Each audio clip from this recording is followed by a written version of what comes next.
எஜமானனே, வாழ வைக்கும் தெய்வமே, உம்முடைய வல்லமையுள்ள நாமத்திற்கு என்றென்று மகிமை உண்டாவதாக. மீட்பர் இயேசுவின் நாமத்தில் அனைவருக்கும் அன்பின் நல்வாழ்த்துக்கள்.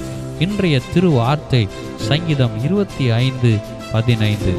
என் கண்கள் எப்போதும் கர்த்தரை நோக்கி கொண்டிருக்கிறது. பிரியமானவர்களே, நம்முடைய கண்கள் எப்போதும் ஒத்தாசையாகிய பர்வதமாகிய இயேசுவை நோக்கி பார்க்க வேண்டும். வானத்தையும் பூமியையும் படைத்த கர்த்தரிடத்திலிருந்து தான் நமக்கு ஒத்தாசை வரும், நன்மைகள் வரும், உதவிகள் வரும். ஆகவே நம்முடைய கண்கள் எப்போதும் கர்த்தரை நோக்கி இருக்கட்டும். வேலை செய்கிறவர்களை பார்க்கும்போது தங்களுடைய பணிகள் செய்து முடித்த பிறகு உரிமையாளர் அல்லது எஜமானின் கைகளை நோக்கி பார்த்து கொண்டிருக்கோம்.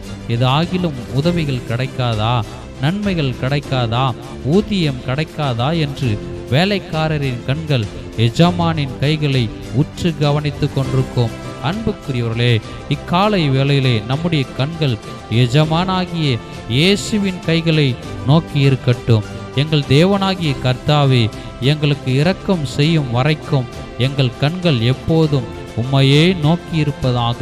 எங்களுக்கு ஒத்தாசை கிடைக்கும் வரை உம்மையே என் கண்கள் நோக்கி இருப்பதாக.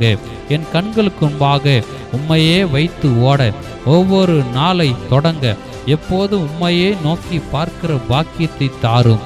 எஜமானனே, இவ்வார்த்தை கேட்கும் அனைவருக்கும் பரத்திலிருந்து ஒத்தாசை அனுப்பி தாரும். நன்மைகளை வாரி வழங்கும், கேட்டதையும் கேளாததையும் அள்ளி வழங்கும், எதிர்பார்க்கிற முடிவை தாரும். அனைவரையும் ஆசீர்வதித்து உயர்த்தும், வழி நடத்தும். ஆமென்.